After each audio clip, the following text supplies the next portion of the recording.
Welcome to the 1Verse podcast. Welcome to the 1Verse podcast, the number one podcast in the metaverse. Thank you for liking, subscribing, commenting. We really appreciate y'all, and we couldn't do any of this without y'all. Please show us some love. Big Sack, he had some things he had to take care of, so he's going to be joining us. Unfortunately, he's late, not here right most now. likely. Possibly not, but keep him in your prayers. Make sure his family's safe. Show him some love too. You already know NeoVerse and LeoTheArchitect. This is our guest today. It's a big one. This guy is a massive figure here in the metaverse. So what's up, bro? How you doing? No. He said bear with him. Oh no! Did it go out? Okay, I'm back. Nah, you're I'm good, back. bro. Sorry, You're good. guys. Welcome back. Thank you so much for having me. Yeah, thank you guys for having me. I appreciate it. I'm coming from you live and direct from the Caribbean right now, so my Wi-Fi connection's a little spotty. So forgive me if I do kind of coin out for a little bit there. It's all good, man. It's all good. So what's up, fellas? What's up, Dude, man? Yeah, how you been? Welcome, dude. Long time overdue, man. Long time overdue, Yeah. bro. We actually at the 1Verse, we've been talking about it like for months now. Like, oh, dude, we gotta get Leo in here. We gotta get him in here. And it's so good to finally like have the time and the moment to bring you on, bro, and like pick your brain, dude, and hear about you, hear about who is LeoTheArchitect. Dude, so give us a little bit, man. Give us a little bit about how you even got involved into the metaverse of Horizon World. How'd you even get an Oculus? Oh wow! So yeah, I was just telling Schilck actually. I kind of accidentally stumbled in here. I bought this headset for my wife for Christmas. This last December, and I've been personally interested in cryptocurrency and metaverse on the back end as well, NFTs. Just kind of doing research, and so it was just coincidence when I bought her the headset. A few days later, I saw her kind of casting in one of her worlds. I was like, what is that? And she was in venues. And so she told me, you got to check it out. And I went in there. And of course, like kind of like everyone else, within a couple of days, people told me, dude, you got to go check out Horizon Worlds. You can build your own world. And of course, as an architect, I like geeked out and was like, I got to go. Yeah. So once I hopped over to Horizon Worlds, I told my wife, all right, this is not my headset. I'm going to have to get you another one. It hasn't come off since. Hell yeah. So pretty much she put you on. She literally put me on, bro. Yeah, she put you on. It's funny every time. It's because I'm always like, even on the way to Puerto Rico, I'm like, yo, I got to get my laptop. I'm like, remind me, I got to get my headset. And she's like, your headset? You mean my headset? I'm like, oh. Yeah.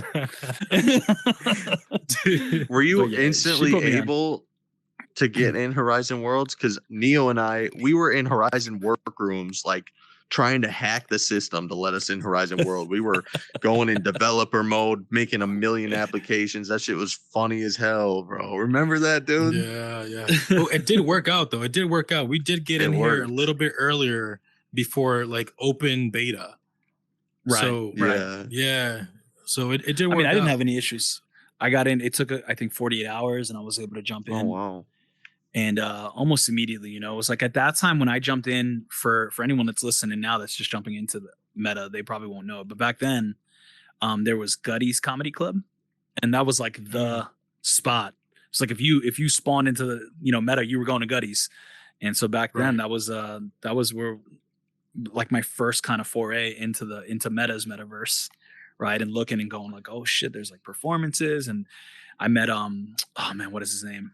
Anonymous Alcoholic, who had designed or he had commissioned the club. Soapstone. Yeah, and I was like, dude, tell me more. And he was like, he's like, you can build these worlds and so on and so forth. And so it was just from there, it was like a ball. It just spiraled into, especially once people were like, you're a real architect. I'm like, yeah. And so like, oh shit, can you build like, cool shit and this and that. And next thing you know, that was it. I was just in here. Right just on, killing it. Dude, that's so what happened to Gutty's? That shit just died, or he was like, no, I want to make Soapstone? I think Gutty's was part of a franchise, if I'm not mistaken. There was like 3 or 4 clubs in real life. Oh wow. And I believe the owner and them had they had kind of creative differences, and so they ended up parting ways, I believe. And then Gutties, you fucked up, bro, because Soapstone is killing the fucking metaverse, bro. And they working directly with Horizon. Gutties, y'all fucked up, bro. Yeah, they did. They did. Dude, they're always packed, no matter the time of the day or how late it is. Always, man. There's always people in there. They're always featured. It's like, besides the plaza, it's the second biggest place. Yeah. But there's one world that's coming up, and I've been watching. As my homie designed this one, and he worked on this one. It's called Regal Boxing. You guys know Meta Chief? I've seen a lot of Regal Boxing ones. I've worked with Meta Chief in the past before, but he just created this world. I don't really know too many details about the world, but I have watched that world go from more or less like bottom 100 to like top 6 right now, and it's just progressively moved up so quickly. It's super impressive. A lot of people are posting about it because you can box. I've never been there. Yeah, I've walked in there. Are you talking about Regal Boxing? Yeah. Okay, yeah, I've seen that pop up a couple of times. Yeah, I don't know who else is behind it. All I can say is I know Chief's behind it, and he's Chief's. I thought it was Hardy, actually. I thought it was Hardy West. I think Hardy might have also been involved. I see Hardy posting about it.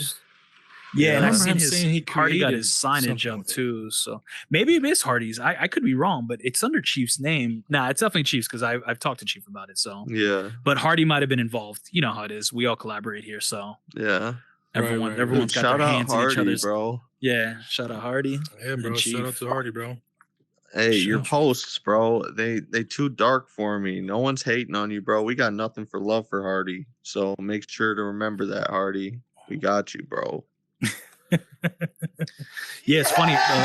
Funny story about Hardy is Hardy's one of the first people. So when I got in here, I was in Gutties, and I remember one night I ran into Hardy, and there was another guy called Justin Weeb, who's kind of like, I believe he's like a TikTok influencer.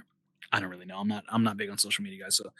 So, anyway, this guy was like, "Yo, this is, you got to go to Hardy's world. If you're an architect, you got to check out his world." And so we went and checked it out. And then I think it was that night, Hardy was promoting a call that he was going to be doing, what seemed kind of like almost like a mastermind kind of thing. And so for me, like I've come. That was a while ago, like a couple months. Yeah, ago, back then, exactly.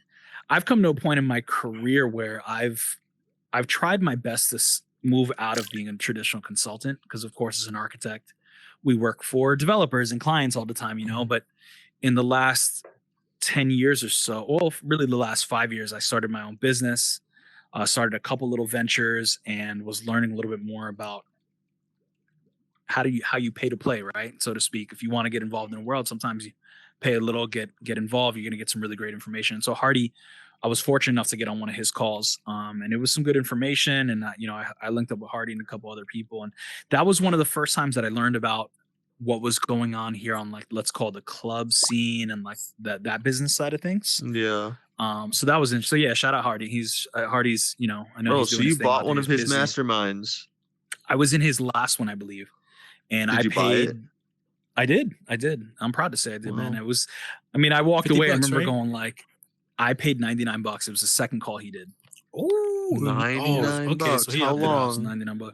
I mean, I had just spent that weekend. I had just spent $250 in an NFT course on like, one of these like Nas Daily kind of things. So, like I said, for me, it's like I'll try to take a few if grand you at the want, we beginning can of the teach you year. a couple things in here in the 1Verse, and we'll charge you a good price. Yeah, bro. What, dude? No, don't get me wrong. $2,500, bro. Don't get me wrong. I don't like spending my money out everywhere, but I do have, my bucket. Out of all the buckets, I have one bucket that's about learning, and that's definitely for dude. That's a very important thing, man. Yeah, dude. You got an NFT course. Are you still in it? Well, it was just it was like a week long kind of thing. I took that. I've been working on friends. Yeah, for sure. Dude, that's my NFT, bro. Is it? Dude, yeah, this guy. I got a legendary lemur. I was just at VCon. So so because of the NFT, he just went to VCon. So dude, this guy was literally surrounded by Gary V, Logan Paul, Snoop Dogg, all these big names. Because of the NFT, it granted him access to this big event. Tell us a little bit about that event, actually. How was it? How was the experience? VCon was dope, man. The coolest thing about it was it's Gary V's event. So everybody's expecting everybody to be an entrepreneur hustler. So like it was expected when you see somebody, you say, yo, my name's Schilck. I do a podcast. What do you do? Right. Like if you're not introducing yourself like that, there's something wrong. So nobody was shy. It was the most kind environment I've ever been in my life. No one knows about Horizon Worlds in Gary V's circle. Nobody. And there's Oculus sculptors. Barely. So there's Oculus sculptors, but they're in what's that app called? No one's in Horizon Worlds. Gravity Sketch. I'm telling you. I talked to hundreds of people and none of them knew about Horizon Worlds. Gary V, I even got a selfie with him and I was like, you don't even follow Oculus on Twitter. He said, yeah, I know. I'm excited for it, but not yet. It's not ready. And I was just like trying to tell him, bro, let me show you Horizon Worlds. You don't know what you're talking about. But he told me to email him and he's interested. But I got an email from his secretary. Who knows? I think he does not understand what's happening because. Well, I know he did an interview with Zuckerberg, right? And he went pretty in detail. I was surprised. He said he's checked it out and shit. But that's why I'm just wondering why he's not interested in this yet. I feel like it's revolutionary. Think about it like this, bro. Like I just said, what month are we in right now? We're in June, right? We're about to be in June. Yeah. In December, the only chill spot was like Gutties. Yeah. And Hardy World. Hardy had just released Hardy World. And like they were like 3 or 4. So I guess what I'm saying is if Gary Vee or anyone else for that matter would have jumped in here 2 months ago, it's very different from what it is today. Very different from what it is now. The quality of builds that I'm seeing around town, I'm like, it's incredible. The level of progress and development is just amazing. Really honestly, the thing is, what I believe is, right, this is my theory behind it, is that when he jumped in, Horizon Worlds wasn't open to him. So I think he just went to venues and he just saw this very limited access to certain things. So I think he's like, oh, okay, so you can see events and stuff here, but this is it? Is that all? He knows Mark, so Mark maybe gave him access though. Maybe, but we don't know that yet though. We don't even if he saw venues or a couple months ago, it was not impressive even a couple months ago. Yeah. Well, and I also think there's like the whole with Gary Vee, he's big in the NFT scene, right? So he understands decentralization, he understands blockchain. So I think there's a lot of the big conversation in town right now is Meta an actual metaverse, right? Quote unquote metaverse and on the blockchain. And so I think all of these discrepancies cause people to sort of sleep on Facebook or on Meta. And also the historical stuff, what happened in the last, elections and all the kind of data breach and all this kind of shit that happened. So I think especially the topic with decentralized and centralized. I think that's the biggest one that that's the reason why people don't really jump in as quick as they want. Right. Because they're like, oh, it's kind of like centralized. We don't want that shit. We want decentralized because it's more independent of corporate. Sure. So I think people say that and I get it. I understand it. I get that the technology that's exciting behind even cryptocurrency is blockchain. And so we're somewhat detached from blockchain. But I think, I saw a diagram once that talked about there's going to be various types of metaverses in the future. It's not going to be one. And eventually maybe there will be a company that links everything together and that will become the equivalent of what that's the true today, metaverse, right? By the way. That would be the true exactly. Metaverse. So I don't know when we get to that point. But to knock this approach, I think is silly, especially when you have 3 billion users under your belt. You have developers that are coming in. I mean, people are coming in here and spending, dude, I meet people that spend 12, 16 hours a day in here building. And I'm like, what the I'm like, are you getting paid? Like, are you getting commissions? And they're like, some. And I'm like, damn, like people are really committing themselves. So it reminds me a little bit of what you were hearing back in the day when you were hearing about people coding and learning about certain apps, like early developers in Apple's system or the iOS system. People giving their time because they knew that they were laying the groundwork for the future. And I mean, look at them now. Right. Like with software, right? Like software, like the Macintosh, Microsoft. This is kind of like history repeating itself, but with the next evolution of the internet. This is kind of like even that groundwork. Yeah. Even if you just look at the app ecosystem on the iOS system, just the apps alone in iPhone, just iphone, not even iOS, just iPhone. That alone, like Angry Birds, that one company, I forget, it was Epic Games, I forget who that alone was huge, multi-billion-dollar company. So I think what's going to happen in here is I suspect it'll be similar. You're going to have individuals and then eventually teams or groups of people that'll come up with maybe potentially worlds or whatever. Those might be the equivalent of what our apps, right? What those apps were. And eventually over time, people will use those. And that will probably become more commonplace, like Angry Birds. It might be something that you just go on your phone and you're like, oh, I'm in the 1Verse, podcast room or what, I don't know, doing whatever you do in here. Maybe interviewing. With you guys. I think that's what we do. I think. Yeah, exactly. Bro, yeah, that's fucking nuts, man. And it's like Instagram or Twitter when people joined, or YouTube's the best example. If you would have just started making videos, it doesn't matter if your videos were of your kitten or whatever, you'd be famous if you would have stuck with it. If you would have started. True. Yeah. True. Yep. You could definitely relate. Yeah, if we just grow with Dude, that's this such a thing, great point, if we man. just stay consistent, like we're gonna become. It doesn't even matter if we're not even the best, just because of the consistency of being here from day one. We are going to make it with the app going up into the billions of dollars. Right. Like, Right. See, that does make a lot of sense. I have mixed feelings about that. Like, I agree with that to a certain extent, but on the other side, I think we're at a place right now in 2022 where we understand what beta testers are. We understand what developers are. We understand what early users are.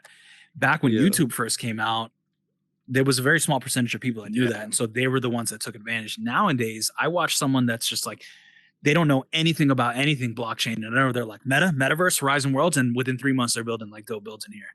And so the pace at which that's happening and the amount of people and the potential scale with 3 billion network, in their network, I see a potential for oversaturation. And so at that point, we're going to have to really get back into kind of more curated experiences. But I think that'll be Facebook's next kind of their next big thing once they hit 1 million users in here, You just got to put in the work now because the cream of the crop is going to rise, right? So sure, you got to start the work and something unique. There's a billion different unique ideas that you can find in this metaverse. It's anything you can think of in the real world plus your imaginary world. Right. Yeah, finding a niche. That's what it is. Yep. Yeah. Come in here and find a niche. Something, like you said, something that complements the real world, but uses creativity to a whole new evolution of the real world. Yeah. That infusions both kind of thing. You're not It's defining your box of physics anymore. Like you can open it up and make yourself at zero gravity, right? Yeah. Whatever you want, man. Well, I think it's really impressive that I know there's like the metaverse and that's its whole topic, but just let's talk about the vertical of virtual reality. Virtual reality was around when I was pretty much a kid. I remember going to back in the day, whether it was a theme park or whatever, and seeing these, they were bigger headsets and you had like a whole fucking bench that you had to sit inside of and all that stuff. But VR has been around for quite some time and interactive environments have been around for quite some time. I remember in architecture school, they're being taught at UCLA, and this was like 10 years ago. At UCLA, there was a room called the dark room. It was the dark box, and you'd go in there and put on gloves and you could model geometry. And this was supposed to revolutionize architecture. And so I'm like, all right, that was like 10 years ago, maybe even longer. But look at us now, whether we're a metaverse, whether we aren't, whether we're on a blockchain, whether we aren't, put all that to the side. All that's just going to make it better from a virtual reality standpoint, from an interaction standpoint, from a social and communication standpoint. Bro, Facebook or Meta I think they've done an incredible job with this. Yeah. Despite all the naysayers out there. I agree with that. 100%. I definitely agree with that. I could definitely see that. 100%. Sure. Bro. Fucking Meta, bro. It's nuts, bro. I gotta tell you. But like that people don't believe in Mark. Sorry. Oh, no, it's cool. To that point you were saying, like, how like you said 10 years ago, there was like VR systems, right? Where you could have like these type of experience, right? I remember my kind of like first type of experience, but not really with a VR headset, but like the whole social kind of like avatar talking to people from different locations was PlayStation 2. If you remember, right? What is it, Playroom, PlayStation Room, or something like that? Remember that? I didn't know that.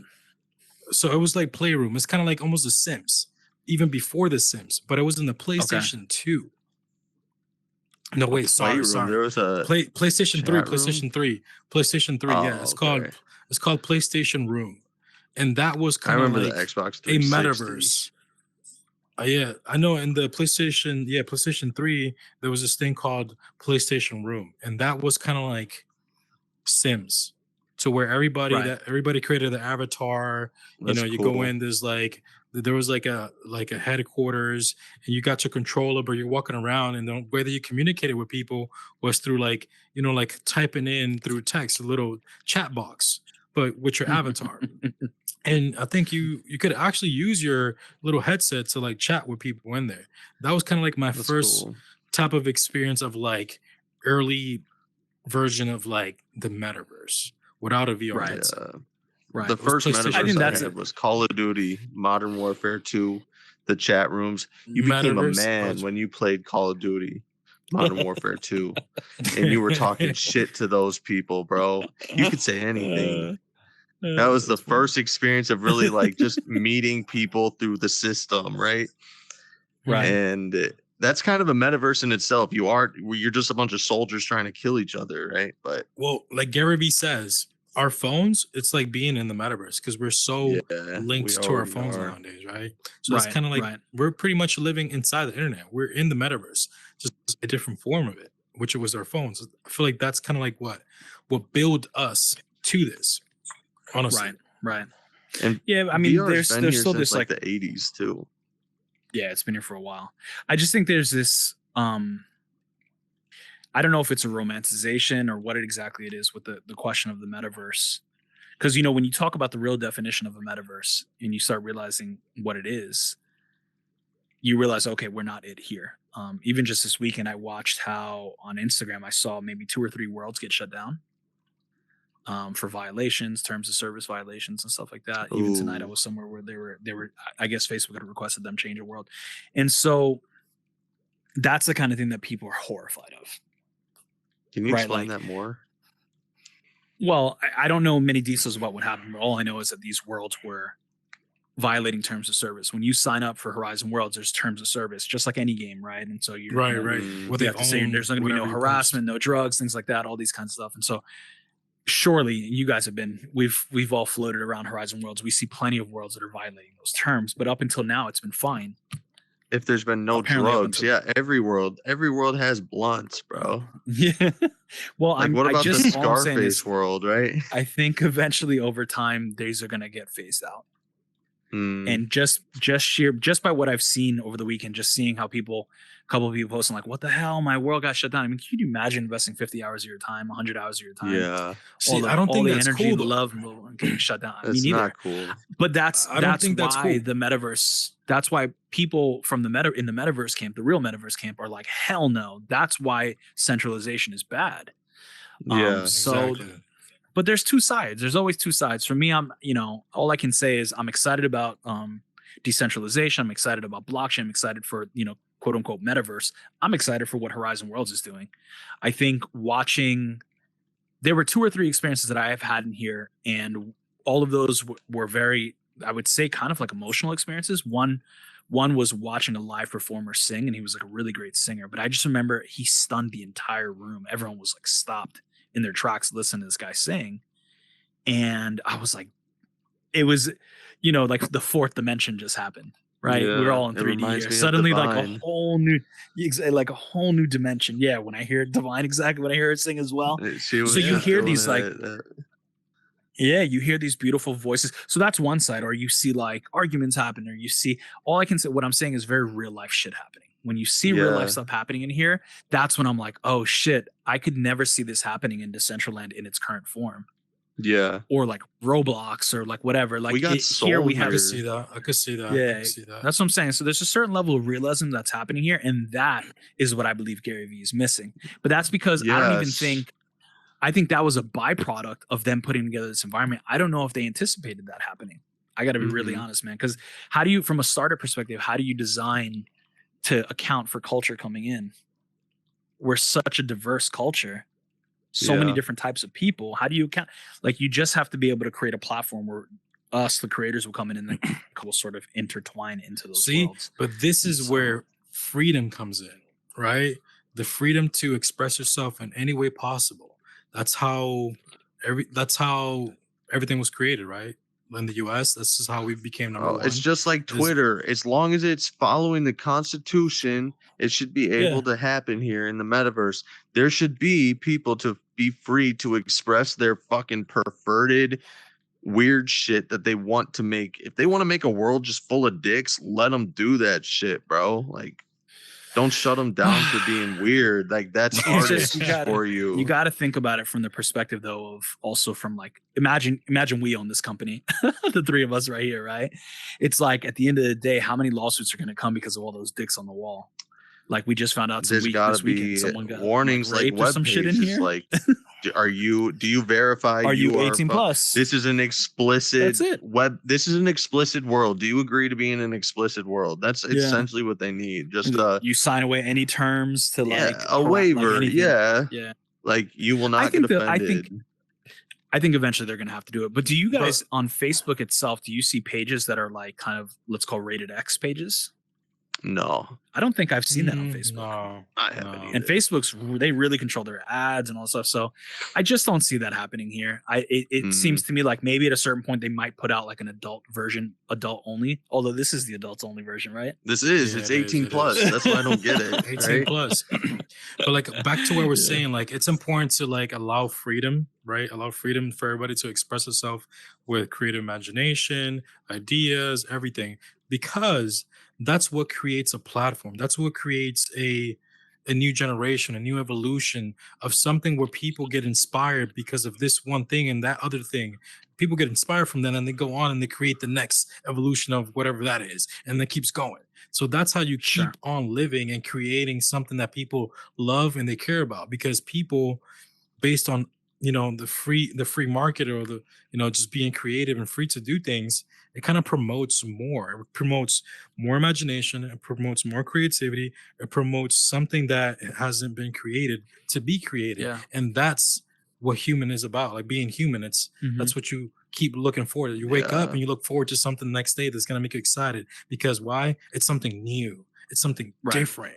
It's something that is going to give people a new type of experience. Yeah, I agree. I mean, I think it's important just for the sake of inclusivity, being inclusive to all communities and all people. I think it's important. This is a variable, right? That's the way I see it. Like I have no control over it. We don't have control over it. Zuckerberg and his team have control over it. I understand why, as a business owner, as a CEO of a company, I understand why they're making those decisions from a legal standpoint. I personally am I'm kind of on the same page as you. I'm like, I wish people can really express themselves and these kinds of things. At the same time, it's like, if you cut out all the, let's call the perverted stuff, and you cut out, some of these kind of like, let's call worlds that are, I don't know if they encourage harassment or whatever. Fine. Okay. Cut those out. Does that make this platform like that much worse or better off? I don't know. I'm not sure. Maybe there's no answer to that. I personally feel like it's just not going to be, people aren't going to be wanting to come in as bad. Like the reason why people come in here, it's not authentic. You have to censor yourself. Girls love getting ratchet in here because they feel safe doing it in the metaverse and VR, so they can act like how they want and not worried about a guy being crazy towards them, right? Right. And people want to party like in the real world, and when you party, there's drugs and alcohol, regardless of how much you like it, and money being spent. Like there's adult things that happen for entertainment for the adult community that we do normally. Well, I think this is just something these guys are going to have to figure out. Ultimately, in the end, it's going to be up to their shareholders to agree whether they take that shit out or not. And if there's more shareholder value, then it'll stay. When I saw my world's been shut down, I was like, ooh, because that's happened a couple of times where I've been on this platform. Your world got shut down. No, not my world. It was like on Instagram. No. Yeah. But what I will say is here, and as builders, this happens in here for those listening that aren't builders. When you build a world, you'll spend all your time building and you hit publish. And that moment where you hit publish, you get a pop-up that says pretty much like, we own this. If you, basically, even if you die, we can keep it, continue to resell it, market it, whatever. You can never unpublish once you're published, and sign here to agree. And until you do that, you can't publish your. Right. I did see that the other day. You so can't it's like unpublish. Whenever You can't unpublish. So every time I see that shit, I'm like, what the hell? That's the reminder that I'm like, oh, okay, I'm just it's okay. I'm in a centralized virtual reality environment. You know what I mean? And like, I think over time there will be currencies on here, and we'll probably start seeing more blockchain ism, you know, encroach into the platform. But for what it is right now, I think it's cool. Obviously, it's giving a platform an amazing opportunity. I meet so many amazing builders that weren't builders that are making money in here now, and I'm like, holy shit, it's incredible. Right. So before we go further deep down that conversation with those topics, actually, I wanted to like peel back a little bit, and I wanted to dig into Leo, you as a person. I wanted to dig in more to you as an architect. So you're an architect in the real world, right? Right. All right. So as an architect in the real world, well, first off, what even got you started to be an architect? Oh man, it was just, to be honest, this was just one of my passions when I was a kid. You know, my dad tells me stories of back in the day. You know how everyone had like vinyls, the vinyl disc. I used to take the sleeves off his vinyls, you know, the cardboard sleeves, and I would cut them up and I'd make little houses of them. And I was like 7. That's cool. I just wouldn't be able to sleep. I would have these ideas for houses or who knows what. And so I think that was just a passion when I was a kid. I didn't even know what it was called. I didn't know it was called architecture. I was just into kind of creating spaces and stuff like that. It was like something I had fun with. And it was funny because one day I was working. It was my first job, and I was young. I was like, I think 15 maybe. And some guy saw me drawing a line, and he said, "That's a really straight line. You should consider being an architect." And I was like, "What's that?" And he was like, architects make, you know, houses and stadiums and things like that. And I was like, that's what I want to do. And actually I was younger than 15. I must have been like 13. And so I remember going like, wow, from that point out, I just went gung-ho into architecture. Every single book that I bought, every single thing that I did was about architecture. And from 13 years old, you said? Yeah. That's so cool. My first job in the architecture world, I was 15 years old. And I remember it because it was that guy, the guy who saw me drawing a napkin. His like friend owned an architecture firm. And I remember and he remembers that. Done. You remember what? So yeah, what I was saying is that guy invited me to go work at an office. And so I was 15 in Florida, where I was living at the time. You get a learner's permit at 16. And I remember begging my parents, like, please let me drive the car at 15. And because I was going to an architecture office during the summer, they were like, fine. And so they let me. So I remember all my homies were getting together to go play football and bullshit and, you know, go, do what 15-year-olds do. And I was like, I remember I'd go to school in a tie, and my friends would clown on me. They'd be like, Banana Republic over here and blah, preppy and blah, blah. We're all from New York, so we all kind of clown on each other. And so, yeah, that was the beginning of my time in the architecture world, but it was sick. I remember being 15 years old and going to, you know, visit a facility, and they were like, hello, sir. Oh, are you here for the measurements? And I was like, yeah. And I was like, he called me fucking sir. I'm 15. And I just remember the coolest shit ever. Yeah, it was cool, you know, and I just remember getting my first check. And one crazy experience is I designed a house. I had to show up. I was going to be taking measurements of their backyard. And when I showed up at the house, a woman that I recognized opened the door. This woman named Mrs. Richards, and she was my friend from school, her mom. So it was her house. We're going to take this quick moment to announce that we are sponsored by... okay, I'm back. He's back, everybody. You're good, bro. We're back from that commercial break by Kiwi Design. No, Remember, don't worry Kiwi about Design. it. You warned us. You were just saying that you saw Mrs. Richardson. Saw Mrs. Richards. She was like, Leo, what are you doing here? And I was like, I'm here to measure the house. And it was just weird being at like my friend's parents' house to go like help them redo shit, you know? And so, yeah, man, those are my early experiences in architecture. But yeah, eventually I went on to go study architecture. I went to FAU for a couple of years down in Boca Raton, Florida. And I eventually went to a school in California that's a really small private school. It's about 500 students. It's considered top 3 architecture school in the world. It was super hard to get in. I remember I worked my ass off all summer to try to, you know, for a couple semesters to try to get in that school. Southern California Institute of Architecture, or SciArc is the way you look it up. Wait, what was the city? Was that Irvine? That was in Los Angeles, right in downtown. downtown LA, right in the hood. Oh, okay. Yeah, it was nuts, man. But yeah, I got in, and I remember that changed my life. I think that moment, I mean, even though I was very entrepreneurial up to that point, I was still a kid.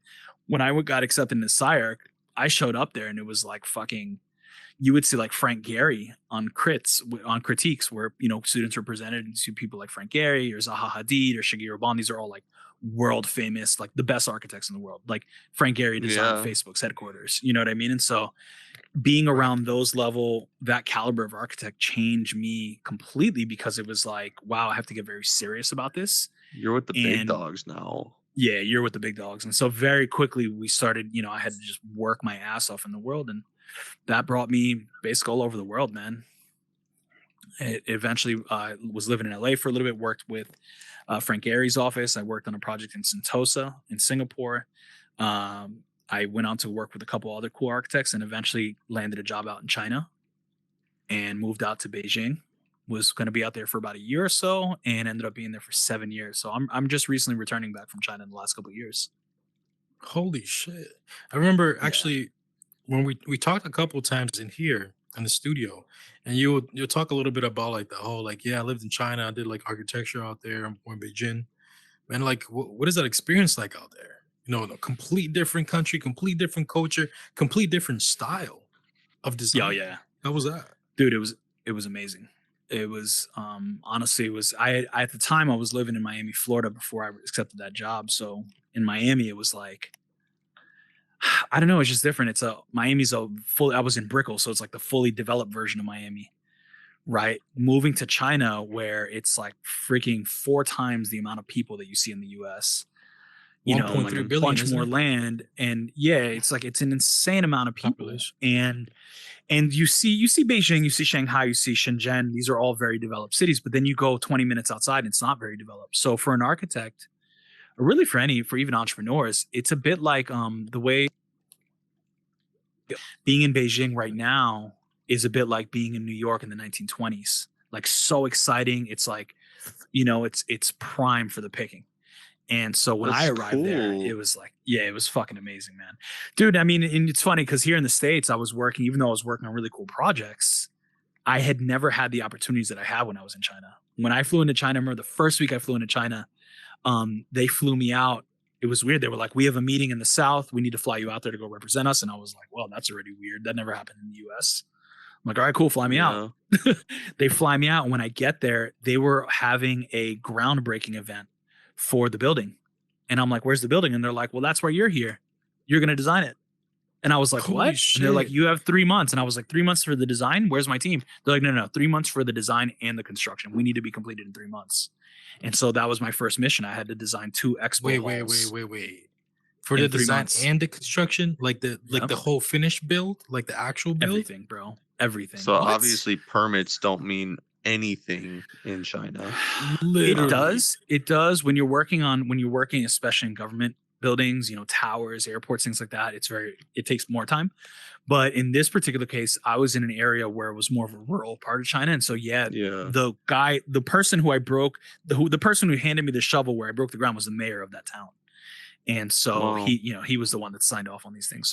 So yeah, from an experience standpoint, already from a career standpoint, within the first month, I was like, where am I? This is insane. And I remember back then I would journal. I was journaling all my experiences, and just like everything was just so different. The people were different. The culture's so different. The food is different. There's a saying in China from amongst the expat community that if you can stay at least 90 days, so 3 months, if you can get over that initial hump, you're good to go. And because within those 90 days, it's like you're going to have an insane culture clash. You're going to see shit that you wish you didn't see. The Chinese have very different customs than us, especially in rural China. You got to think 50 years ago, there's an expression in China that says "chifa laman," I'm saying it wrong, "chifa lama," or however they said. Wow. And it means, Ni hao, NeoVerse. Wait, he fucking paused. I say it one more time. I want to hear it again. What is it? Chifan, which means food. Chifan lama. Have you eaten today? That's the expression. It's a term of endearment. It was how people used to say hello to each other. And it was because just 50 years ago, the average person wasn't even having one meal a day. And so they all really cared for each other. And they'd be like, Chifan Lama, have you eaten today? No, here's some rice. And they'd take care of each other. 50 years ago. And now they're the fastest growing country per capita in the world. And they're due to take over our economy any second now. And so, yeah. What bro, makes them was like just that, like, what do you mean? What makes them the fast growing country though? Like, how did they go from 50 years ago being like that to they got 1.3 billion people, bro, hustling? I mean, that's So there's it's more to because it. of that? There was that's the a huge culture? component of it. The culture, if you talk about the culture, they were coming out of communism, right? So they came out of like hardcore communism. And at that point it was more of a agrarian revolution, right? And so the idea Chairman Mao or whatever was all about like, let's get off of the universal system and let's kind of focus on feeding ourselves. And when you talk to governments over there, they talk about their 3 or 4 like top priorities. The first top priority was making sure everyone was fed. The second was making sure everyone was housed. The third one was making sure everyone has education. Things like this, like very basic prime things. And they couldn't, because just 50 years ago they couldn't do it. They had a leader that came in that decided to open up China to investment. And once investment came into China from the Western world, it naturally, a lot of companies started growing. And so China became what's known as a soft communist country. It's really what it is a pseudo communist capitalist country. Most people they think China's super capitalist. And I'm like, bro, if China's capitalist, why is there a 17-year-old rolling around in a Lamborghini on the street and a homeless guy over there? Like, real communism is that everyone has the same, and whether they're all suffering or whether they're all whatever, they're disparate, completely different factions of like society. And so right. So anyway, but yeah, with that, it was just a fucking insane experience, man. I really loved it over there. Like I said, I had planned on being out there for a year. I was like, max, I'll be out here for a year, because like you got to get used to certain things, basic things, guys. Like a toilet, like it's a hole in the ground. Like you got to squat, you know what I mean? Or like people smoke indoors, or people like spit on the floor while you're eating. And so like there are all these things that are like culturally like kind of nuts. But yeah, once I got over that, and once I got turned on to, I think what you were talking about before, why China grew so quickly, I saw something in China that I hadn't seen here. And that was, there was like an entrepreneurial spirit in the youth, like what we have here. But the difference is over there, they had a lot of programs that the entrepreneurs are being supported by. And so that's even cool. Me at that time, I was in the architecture world, but I was kind of delving into the 3D printing world. I've been 3D printing for over 15 years now. And cool. So I was delving into the idea of maybe teaching people how to 3D print. And I did one little workshop, and within 3 months, I had 16 3D printers that were given to me. I had an office in like a fucking dope ass building. We were doing fashion events. I did 3D printed fashion events. I got a Guinness World Record for the world's largest 3D printed structure. And all that was through support from different, private and public entities that wanted to support innovation in their city, in their country. And so when I came back here to the States just 3 years ago, I remember being like, man, I had a Guinness World Record. I had invented a machine. Guys, I invented a 3D printer. Well, I didn't. My engineers did. Invented a 3D printer that prints food. And like, this was like real shit. Like, we were working with like dope clients, like the Four Seasons and Ritz-Carlton's, like really dope shit. And when I came back to Miami just a few years ago, I remember being like, hey, 3D printing, is 3D printing a thing out here? And they were like, they were like, yeah, not really. They didn't really care about these topics. Yeah. And so that's why China, I think, is growing so quickly, is that they care about these fucking topics. And they have 1.3 billion people willing to work 12-hour shifts. And when you get both of those things together, bro, it's unstoppable. Like, it's unstoppable. And people sleep, I think, on China often, and they think that China is like our enemy. And they don't realize that people in China actually like Americans, like at least the younger people. I don't know about government, all that kind of shit. But when I meet younger people in China, they're like, you're from New York? Oh shit, I love the Yankees and all this stuff. And they're just so friendly. And meanwhile, when we get a Chinese person here, I mean, I'm pretty friendly to them. I'm sure you guys are too, but that we have our assholes here that are going to be like, get out of here, China, man. Yeah, exactly. Dude, I wonder, you act like it's so coincidental, like, oh yeah, I just was just chilling and randomly got into the top 500 architectures, or in the top 3 architecture school in the world with only 500 people. Yeah, I was just chilling. They said I go to China, and yeah, I'm just like freaking breaking ground, and I'm the CEO of fucking China all of a sudden. I'm thinking it's because you're a really talented individual, but you're not really giving yourself so much credit. Like, dude, they must think you're a badass architect if you're getting all these opportunities. Yeah, I mean, okay. So what you're saying, yes, I'm a hard worker, man. Like if you really want to peel back the layers, I'll give you more about how I got to where I got. But I think all I can say is this: if anyone's interested in going to China, it doesn't really matter how much skills they have, even if they're just like even if they just speak English, you could already go there and be an English teacher. And I guess because you're in an environment, again, like the 1920s in New York, there's so much need for so many different types of innovation that you can go from being an English teacher to within 3 years owning a massive online English teaching platform. Like literally, I met people that own multi-billion-dollar companies and they were like 22. That's cool. They were so young, and they were like a guy who started Mobike, who's a bike sharing company out there. It's like multi-billion-dollar company, and it was just an idea.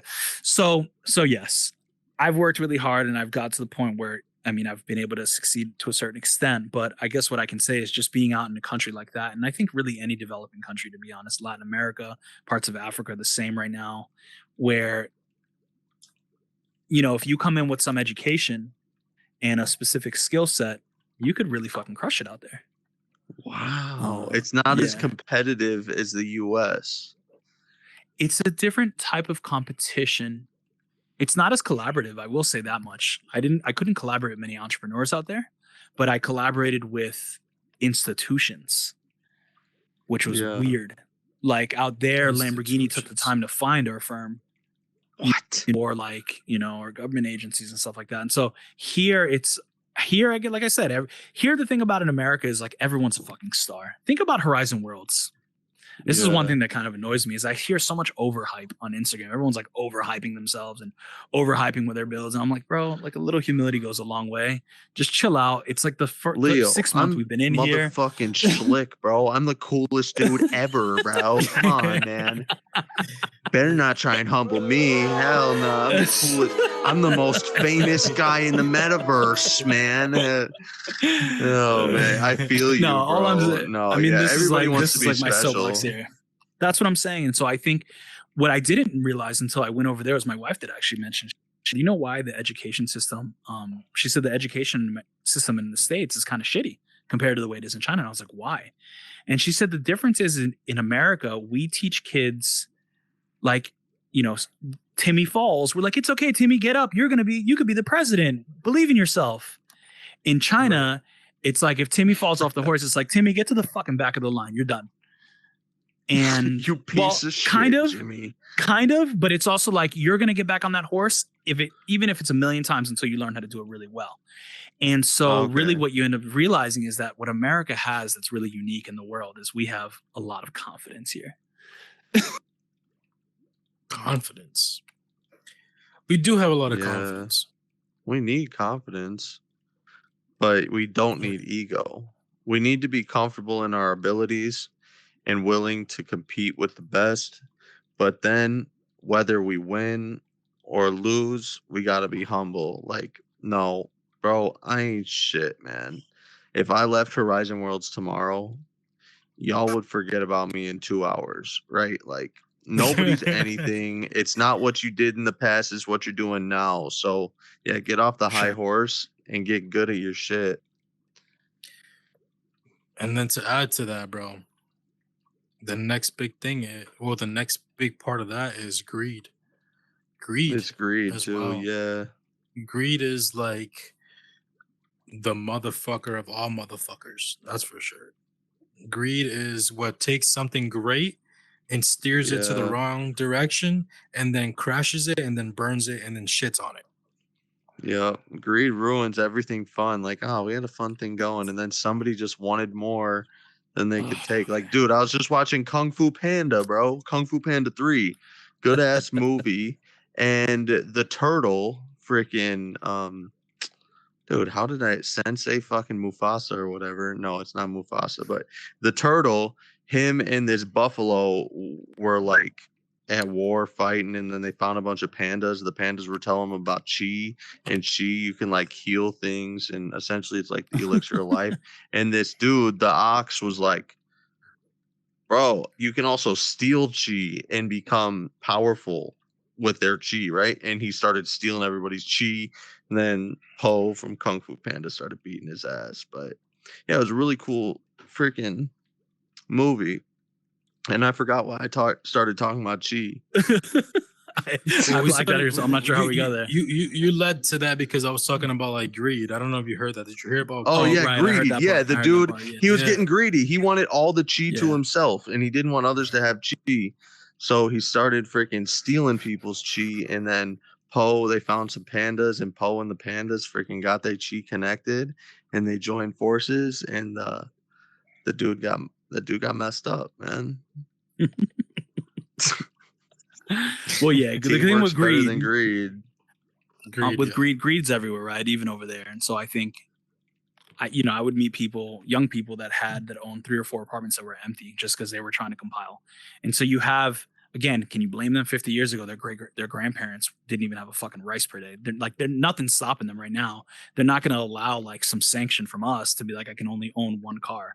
They're like, fuck that. I'm owning as much as possible. And so I think there's a little bit of like, almost like a balancing thing that's happening right now. What we don't realize is the economy's been going down here, and China's moving up, and we're entering a new stage. I don't know if you guys study economics and stuff like that, but there's some interesting shit happening right now. Downfall all I can of the say US is dollar. I don't know, man. I'm not sure about that, but what I can say is the thing that we have that's really unique about our culture is that yes, we are a very confident culture. Because of that, we are culture setters for the world, right? Look at our music, our sports. Yeah. If you think about it, right, the NBA, who's like the fucking most badass player? They're the ones who have, even if they're not arrogant and cocky, they seem that way just because they're portrayed that way, right? They're portrayed like these gods almost, musicians as well here. So I think because we have that, I feel like we're gonna have a soft culture lead for quite some time.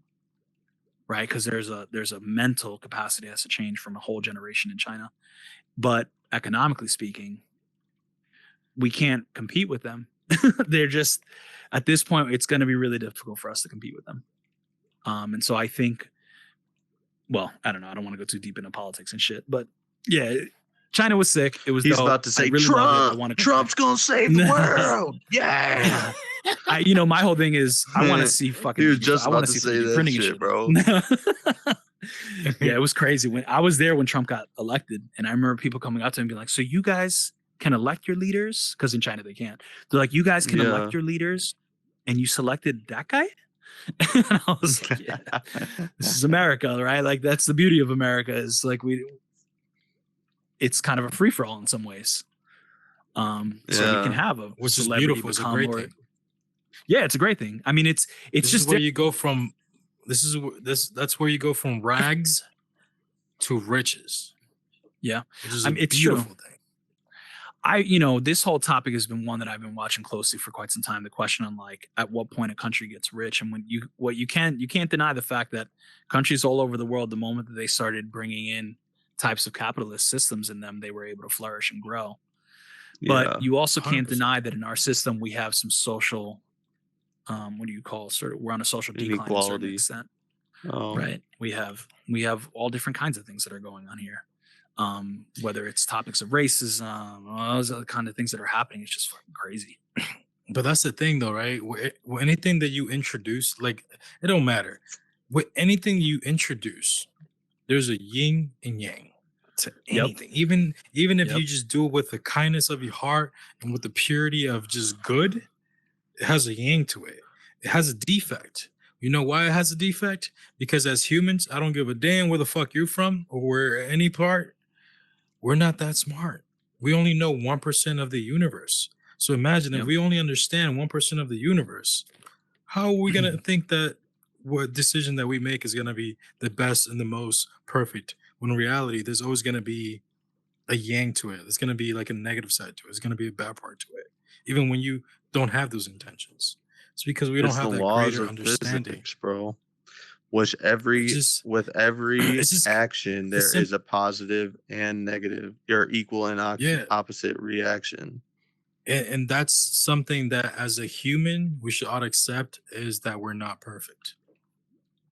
From the moment that we're born to the moment that we die, we're not perfect. That's why we die. That's why there's a beginning and end. Boom, boom, boom, boom, boom. I'm perfect. No, let me see. Divine, you always perfect, and especially like that voice. That voice was on the spot. Shout out to Divine. Hey, shout out to Divine. But yeah, so like, could you own real estate if you're an American in China? You can own kind of like, I think it's called a state-owned enterprise. So if you own a company out there, the company can own some real estate, but it's split. Let's start some businesses, man.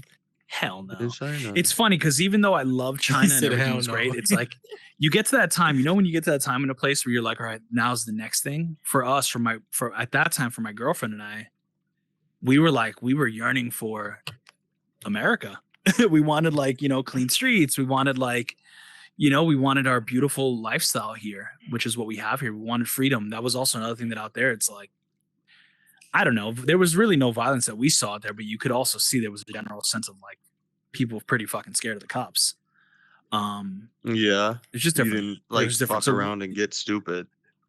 Well, yeah. And for us being foreigners and expats, like I would always have like our little bag, our travel bag, right? Passports, some money and like keys and shit ready to go at any time if fucking war broke out or whatever, we just got to dip. So we were getting to the point when we were like, you know what? We're ready to kind of move on with our lives and get married and maybe start a family. So we decided to move back stateside. And it was a trip because we went through reverse culture shock. We went from an environment where you can pay we've been using digital currencies out there for years. We paid with everything with our phone, to then coming back here and people handing you like coins. No, I mean, they had, at that point it was Weixin, which was like their, it's kind of like their, Weixin is like it's like Facebook meets Twitter meets fucking like every other social media platform. And you can do everything. They have a social currency. Yeah, like you can do everything through the thing. So the point that I'm getting at is it was just crazy going from being in a very digitized environment to then coming back here. And it was like, it felt like we moved back in time a little bit. So that was really interesting. Yeah. That's interesting to hear. Yeah. Like even the architecture out there, like they're doing, I mean, guys, I worked on huge projects out there, like towers, massive towers, all this kind of stuff. Here, like pull something like that off would take, a lot of effort, a lot of energy. So I think we're just different. It's not that one's better or the other. Yeah. It's just it's very different. It's beautiful. It's amazing out there. I would definitely go visit out there. But I'm enjoying being back in the US now. I mean, I have opportunities like this where I can get into the metaverse, like I think they even banned the metaverse in China, if I'm not mistaken. Probably. Or they're building, I heard they're Facebook building their own or some shit. No, you can't use Facebook out there. You can't use Twitter. They have a different type of Facebook. Yeah, people. When I came back here, people was like, "What's your Instagram?" I'm like, "I fucking haven't used Instagram in 7 years." They're like, "Where have you?" But why do they do that though? It's communist, bro. Now, I mean, that's a pretty overarching answer. I think it's maybe there's a level of control, but at the end of the day, you got to think about it like this: they're not going to allow Zuckerberg to go in there and collect their data. That's their data. Yeah. It's true. They're not gonna. That there's security issues there. There's a lot of, so I think there's that, and then of course there's the control of information, which is a very kind of communist condition. Are they communists? That's what I've been calling China. Dude, China doesn't have a good rap in the United States, especially what is communist, right now. Man? There's like to understand what you have to almost like ask yourself what is really communism, and the average person doesn't really even understand what real communism is. I think China. It seems there's a lot of capitalism that goes on. Yeah, I think I would say it was actually like an official that told me this out there. It was a government official. He said China is what he said. We're what he said. We're communist with capitalist. I forgot how he put it, but essentially they're kind of a hybrid. The way I see it, like there are certain things that are very kind of communist. When we think communist, we sort of all think control. That's like a very American thing. When we think communism, we're like control, right? And so I think there are definitely a few things that fall in that category over there that are under control. But Bro, I see individual startups proliferating out there more than here. I see more activity happening in the AI movement out there, in the 3D printing movement, even in what was happening with cryptocurrency before they officially shut it down, which it's back open again. But I do know that Weibo, I believe, which is like their kind of Twitter, is developing their own kind of metaverse. And so they don't need us. They've got 1.4 billion people. They don't fucking need our shit. Yeah, there's enough people there. I think that's their whole like approach, right? The whole approach is kind of like we want to prove to the world that we could do it ourselves, right? Is it kind of like that? Look, I don't hope this doesn't offend anyone, but I think the thing in China that I feel is like there's a little bit of an insecurity inside. Like they're having to, again, 50 years ago, they were like, they're broke. They're having to sort of like remake themselves. And so, yeah, they want to be the innovators of the world. The cool thing in China is like China doesn't want to be, they're sick of seeing made in China. They don't want to see that anymore. They want to see invented, designed in China. And so that's why they bring people like me out there. And what I learned over all those years now is that this is something that's historically been happening for thousands of years in this world, where countries are literally recruiting top talent from other countries and bringing them over to teach their systems. And then eventually, once they've learned their shit, they kick them out and that's it, you know? And so I think China, bro, the people that I've met out there, guys, like some of the most talented individuals I met out there. It's just incredible. And they're from all over the world: France, Sri Lanka, Africa, Latin America, different parts of Asia, of course, tons of Americans as well. So I think with what they're doing with regard to development, it's really impressive for sure. You know, here I'm in Florida where we couldn't even build a fucking a high-speed train from Miami to Orlando. It's been like 10 years we've been talking about this shit. It's still not there. And they've got these trains that'll get you like from Beijing to Shanghai in like an hour. It's insane. So there's downsides and there's upsides. You see what I'm saying? And this is what I see. And to say it's communist, like, okay, well, Cuba's communist or Venezuela's communist, and there's like those are different types of communism. So it's a hard it's not like topic to discuss. It's just one thing. Yeah, and that's like a whole nother. I mean, North Korea is like I know nothing about North Korea, but all I'm getting at is I think China was, for anyone that's ever interested and curious, and that might be a little scared or hesitant to go to China for all of the things we've learned here about China, a lot of that stuff is not necessarily true. And I think it's a really exciting place to be. If you're a young entrepreneur and you're looking for a year or two to travel abroad, I would definitely check out Asia. They're gonna be they're the fastest growing, and they're going to be the largest economy in the world.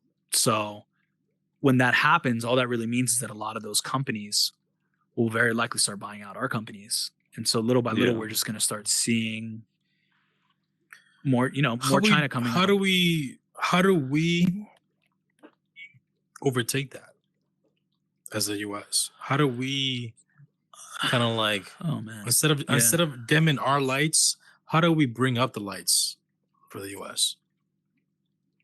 That's a good question. You got to be more, I think, future oriented. Like we're too old fashioned. When if you want to look at a company that I think is doing right, Tesla, right? Elon, what he's doing with SpaceX and what they're doing with just really with all these things, he's innovating in problems that will matter in 20 years from now. And so to the average person, they don't think that's important, but that's how China thinks. They think more long-term. And when they do all their planning, because they have so many people to move, when they do their planning, it's very sort of rudimentary, pragmatic, but very like hard lined. And that reminds me a little bit of Elon's approach to how he's been developing his companies. So I think if we can continue to foster innovation in this country, if you look at, what's happening in Silicon Valley, but now they're all moving to Texas and Florida.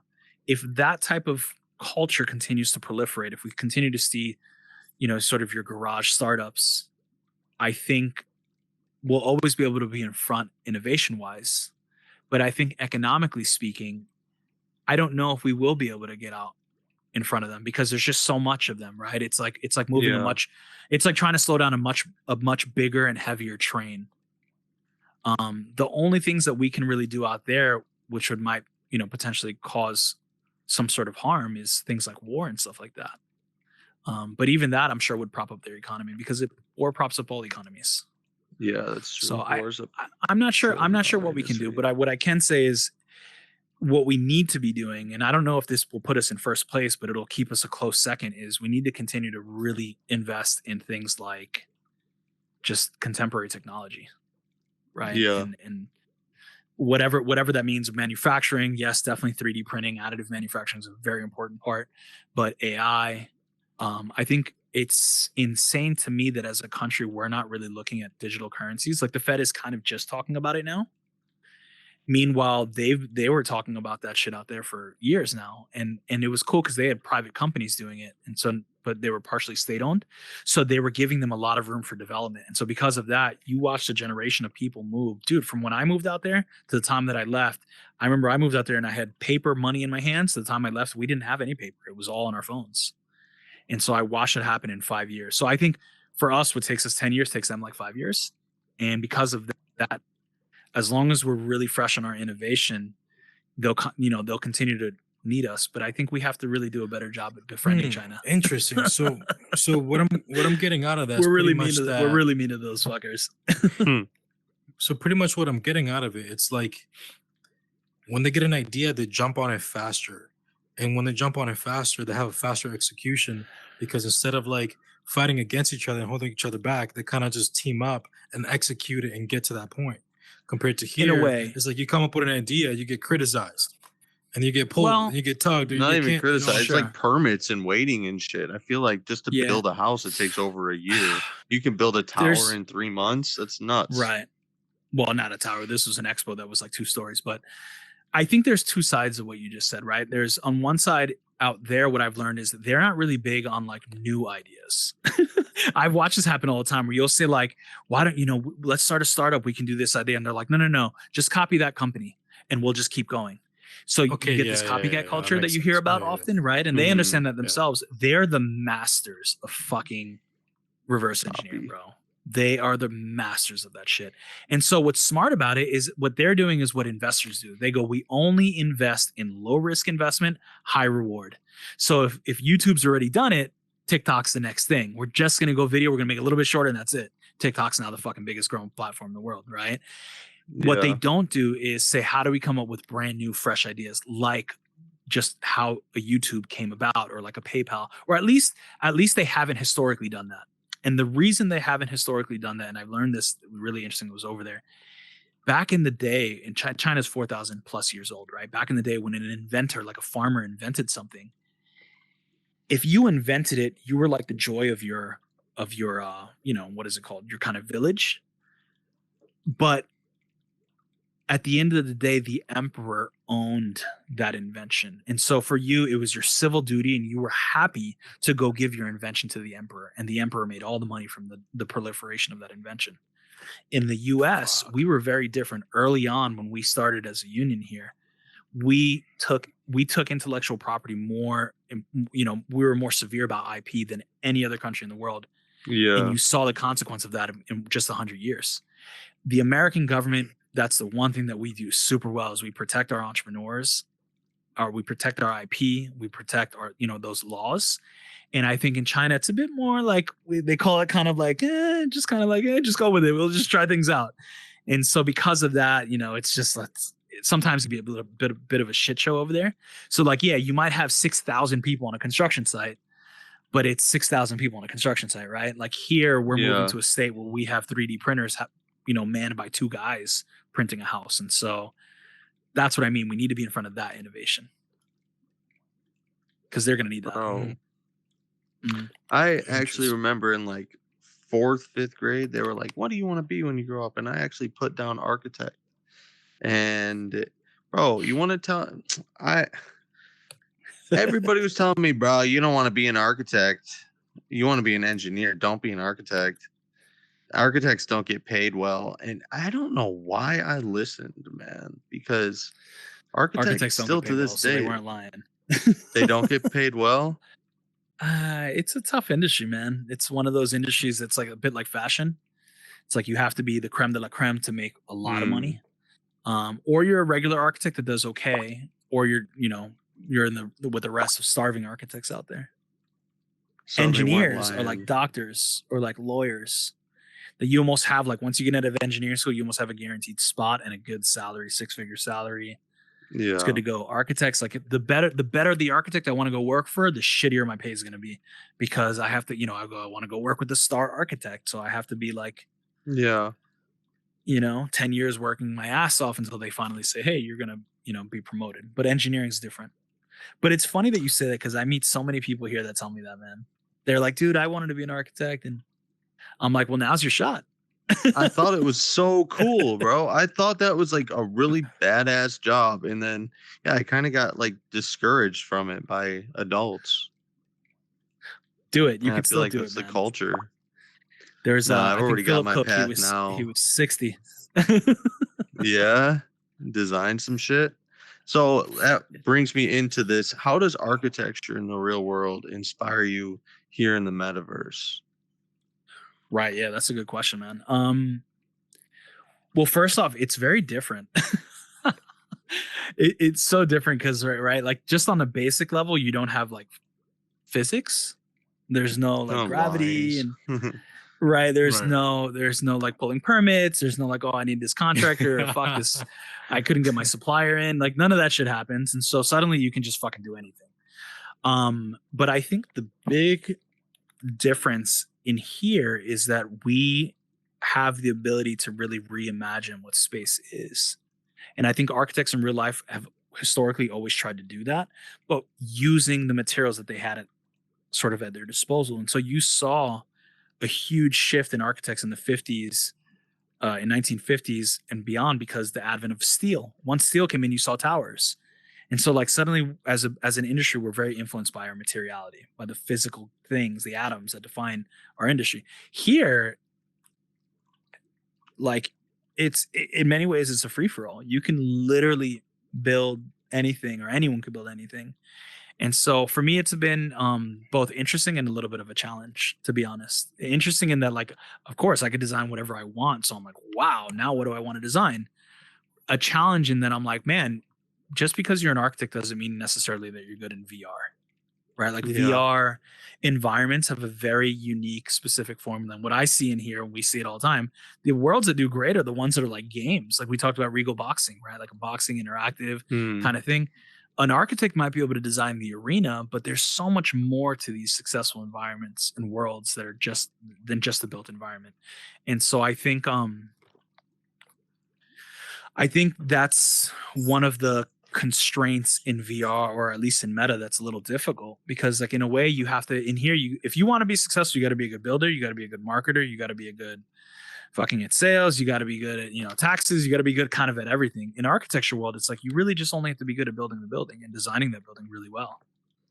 And you didn't have to worry about how it's going to get furnished necessarily. I didn't worry about what program is going to happen inside of there. So it's very different. I would say being in here is a bit more like being like an architect and a developer and a marketing person and the interior designer. Which is a huge challenge. I think the metaverse is some shit. Yeah. Sorry. No, what have you built? If you don't want to, what creations do you have in here? What are you most proud of? Yeah. So I don't really have too many creations right now. I just have a few. The first thing that I ever worked on, well, I worked on a couple of just kind of simple buildings, more looking at like how to model in here. But the first time that I ever really had a handle on modeling was I did a house, really simple house. But it was more of like a modern house. I hadn't seen that yet on this platform. Now I see modern houses everywhere. But it was a very sleek, simple modern house. And my whole thinking was I didn't care much about the design of the architecture. I was like, how can I make this an NFT and start selling this? How can I look at economies of scale in here? And so I was really interested in that. I was less interested in how do I design and, just do really fancy, cool looking shit. After that house, I met a lot of really cool people, and I ended up teaming up with, I think there was like 7 of us total that teamed up for the Times Square build. And so that was a very successful build. That was, it was a replica of Times Square. Stolen. Scandalous. Yeah. Yeah, there was a bunch of scandal behind Stolen. Scandal. There was a bunch of scandal and shit there too, and it sucks. That whole situation ended up being kind of shitty. Times Square Gate. Yeah, Square we could go Gate. into that. But that's almost like a whole different episode at some point. But yeah, that was a cool project. We, the point is we had a really successful world, and it was for me at least, one of the first times that I was able to build that scale of a world and work with really talented people. I don't know if Dot's still here. He's not. Dot, Cam, Chief, Rupert was on that, Harley, Dunder. We had a fucking just dope team on that one. And then after that, just recently, I just published Cybermall, which is kind of a take on the future of retail in the metaverse. And so it's a very interesting looking architectural build, and inside it has different types of stores. Unfortunately, I ran out of capacity, so I couldn't do as many stores as I wanted, but it has a couple different store concepts. And right now it's mostly functioning as a hub because I have a lot of different doors in there. What were you going to say, Neo, before I rudely interrupted you? Oh, nah. Nah, I was just going to say, like, how, like, in here you do, like, a little bit of everything? Like, from creating script, et cetera, et cetera, et cetera. I was going to say, like, I feel like the metaverse is, like, a huge calling for people that are empath. Like, this is a big calling for people that are just empath, because if you know empath, they can't stick to one thing. They can't be stuck in one lane in one tiny little box. And I feel like this is like, I think this is like the golden apple that empath have been waiting for, is the metaverse. Right. Just for the simple fact that they're not tied down to one lane. They could be builders, they could be scripters, they could be DJs, they could take any lane that they ever wanted to take in life and experience and try it and put their actual hidden skills that they might have to full effect and great like latitude, with that. Yeah. So it's a huge calling for empath though. What do you mean empath? As an empath? Like, why? I don't understand why an empath would be good here. Sorry. What do you mean by empath? What's an empath? So an kind empath of a jack of all trades. Yeah, jack of all trades. A person that can't, let's see, for example, a person that can't just stick to one lane. Like you can't you can't just be in one lane and kind of be like repetitive with that, because something in you itches and something bothers you. Like you're skilled or talented in multiple things. You could be good in business, you could be doing good in sales, you could be good in building, you could be good in so many things. Like, they just have like multitude of like skills and things that will make them even happier as a person. I thought you were talking like, yo, I'm an empath. I feel your energy right now. You're black. You have a black energy. I'm an empath. Is that the same thing, or that's different? Yeah, it could be presented as that, because empaths is kind of like an energy based thing too, but it's like a that's what I always think of with empath. It's like, oh yeah, I feel your energy. I know he's a nice guy. I'm an empath. I can feel your energy. Type shit. No, that is true. But like when you look at an empath, what kind of skill sets and traits do they bring? And it's exactly what I just said. They're multi-skilled. Yeah. If you think about it, that's isn't that like a generational thing though too, right? Like kids now are growing up and already knowing how to use like all these different platforms on the internet. And so in a way you almost like have to know how to have you're like 15, you have to have a good YouTube channel. You have to have a TikTok. You have to have an Instagram. Like when we were when I was a kid, I didn't fucking have to do any of that shit except watch like, my dope TV, and that was it. It was just different. And I think that now people are becoming more generalists and all these kinds of things. So I think, but I agree with you that this is an amazing opportunity for those kinds of individuals. I also think it's a really interesting opportunity. I have yet to really see it in here. I think it'll take time, but I feel like I've often said, I don't think innovation often happens at the product level. If you really want to look at innovation, it happens at the company level, the team level. Right? Like how people work together, how that process works. And so I think being in here, we're seeing for the first time, I mean, guys, I've been in the 3D modeling space for years. And that's so cool. I'm going to talk to you about that after this. Yeah. Being able to interact on like the same digital model and being able to like bring music in there and like get a promoter in there and like do all this stuff is so incredible that you can do all that in this one thing. It's just fucking cool. It brings me back to the point.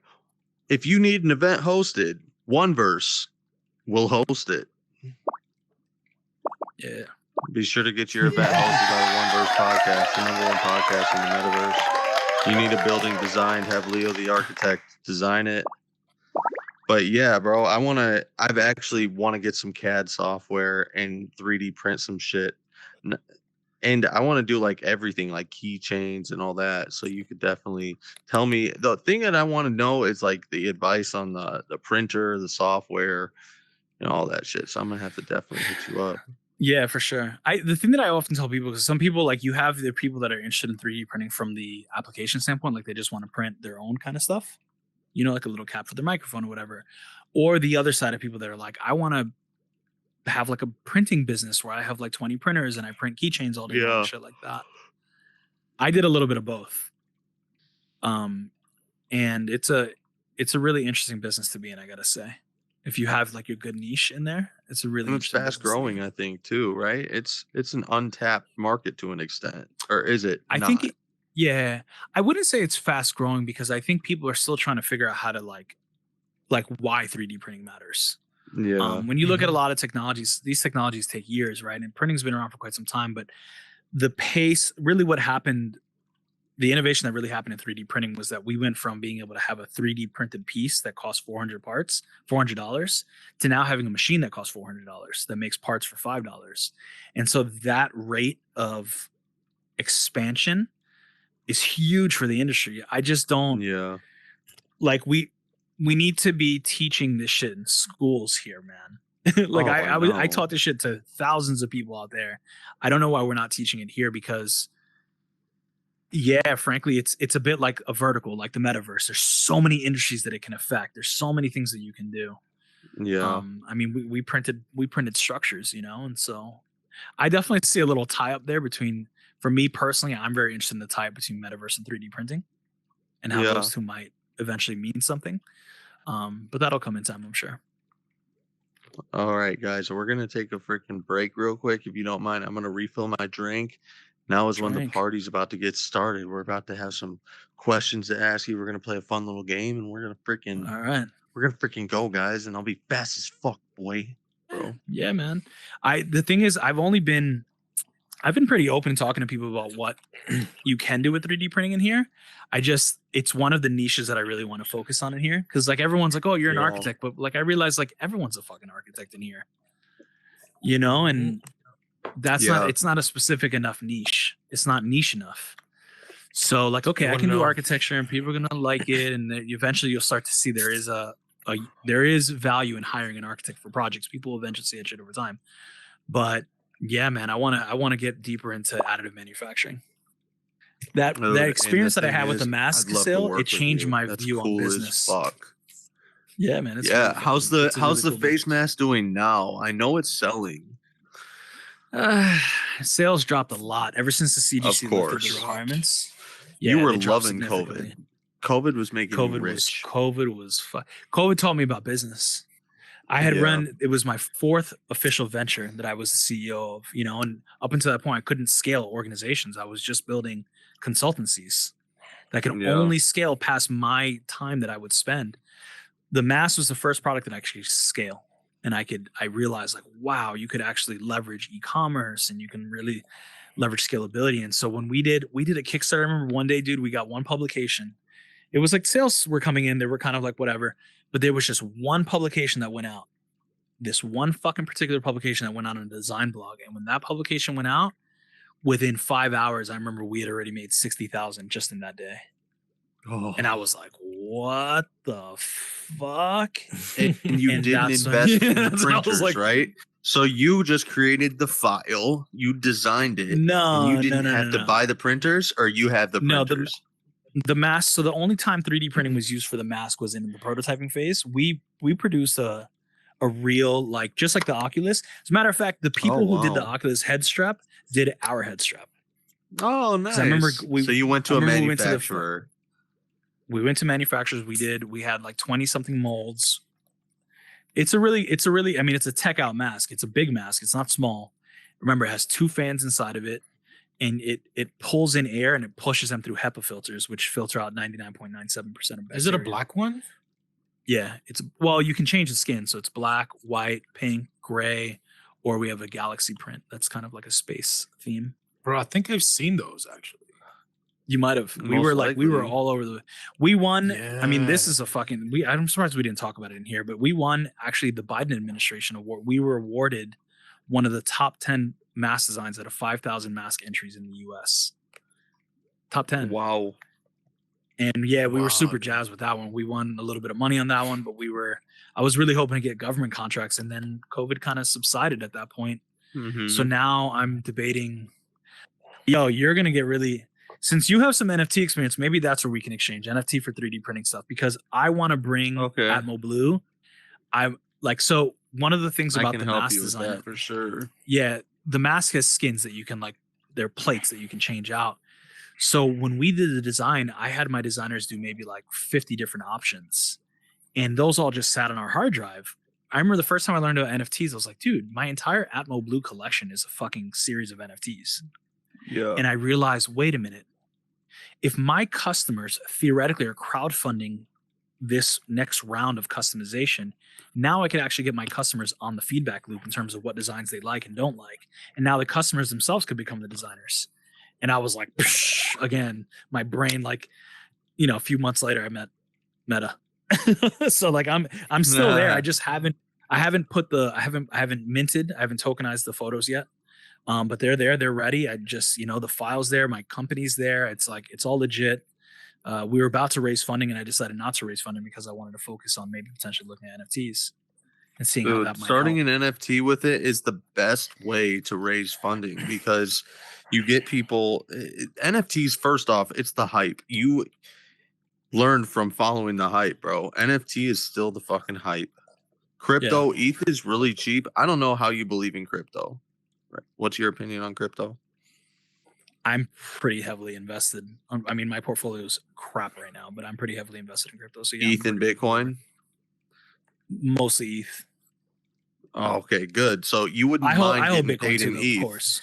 That's what I mean, right? So if you like ETH, I love ETH, and you want to get crowdfunding, dude, getting crowdfunded in ETH is like VFriends, Dude. bro. And then the best part is the royalties. So let's say you freaking get that, they sell it, and you get 7% of every sale sold after they sell it, or 10%. But I just told you we did 2 million in under 90 days on Kickstarter and Indiegogo. See, if you would have done that on an NFT, you'd get paid another 2 million from resales and royalties. That's the thing is, with NFT, the reason Gary Vee and these kind of NFTs that do really well, I assume do really well, is because they have fucking Utilities. Gary Vee behind it, right? Like a massive, but if social you have a media good following, idea, so they're able to grow quickly. Terry Lane, look at that shit, right? All these NFTs that are doing great, they already have the market, an established community, right? And so look at the Bored Apes. Nobody knew who the fuck is the creator. Nobody even knows. But that was different. That was different because that was the first of its kind. That was like CryptoPunks. What about the Cyberpunks? Oh yeah, CryptoPunks, right? The CryptoPunks they were the first of their kind. So if you, it's here's the formula. If you're first of your kind, you're good to go. That's why Atmo Blue, the mask thing, might do okay because it'd be the first. Well, that's not true. There are companies that are doing NFTs and then you get a physical product. Can you imagine you buy an NFT from our company, you get a mask? That's what I was just talking about. Skin. Yeah. That's what I was just talking about. That's what you should be doing. The NFT is a physical mask. I think we should come together with the 1Verse, and we should do some fucking amazing shit. Because he knows about crypto. I know about crypto NFTs as well. And you're an architect. I don't know. A lot of smart minds could do something big. Forget the architect. This is what I tell people. He's a 3D printing fucking master. That's what.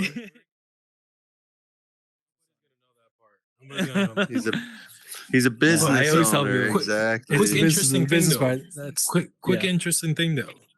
Actually, originally when I went to school, to college, it was actually to be industrial designer, and I did take some architectural classes, and I did do some 3D printing stuff too.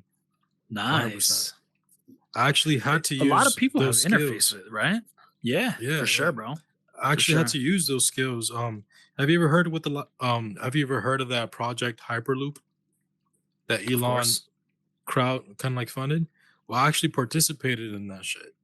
In California, there was multiple universities, industrial designers that came together, and they'll present their prototype of the ideal, like new transportation, the Hyperloop, to go from Los Angeles to San Francisco kind of thing.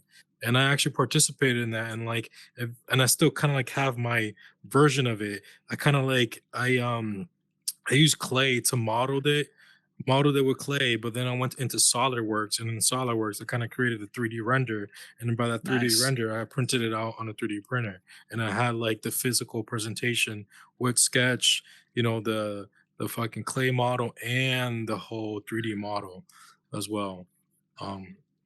So I do have a little bit of background with that. With that. Yeah. I feel like a lot of people don't actually know that. Actually. Yeah, and once you have that, you have the ability to make. Most people don't realize this is like back in the day to manufacture a product, you'd have to have an idea, like an invention, right? And then you're like, all right, this is a cool invention. Here's a little shitty prototype that I like put together with materials around the house. But at a certain point, you need to move into manufacturing. And so back then you would have to, you see it on Shark Tank all the time. People have to fly out to China, and then they work with their manufacturers, and they have to make, when you manufacture a piece, you got to make the molds. Those molds are minimum 20,000 per mold. If you have multiple parts, you're talking hundreds of thousands in molding. And then you have to get a minimum inventory count. You cannot just say, I want to mold in one glass, like pair of glasses. You have to say, okay, I'm going to have 100,000 glasses, and they'll each cost me 59 cents, but I need to order this many glasses in order for that to make sense for those factories. Today, a 16-year-old could sit at their house with SolidWorks and a 3D printer and have their physical product like ready to go within several hours. Now, okay, it's not a multi-electronic and multiple materials and stuff like that. It's still kind of early in that sense. But as I mentioned to you, with our company, with Atmo Blue, like we had one situation that at the bottom of our mast, we had an open air vent. And with COVID, as you know, they changed it that you can't have vents. Right. So the fix was, okay, let's just model a fucking vent. We modeled it in like an hour. We put it up online. We made it an open source file. All of our customers were able to download it immediately and have them printed within like days and plug them in, and that was it. And so when you think about 3D printing on those terms, like think about the types of customization you can have in your life. And so I had to do, I don't know, I didn't tell you this. I did a TEDx.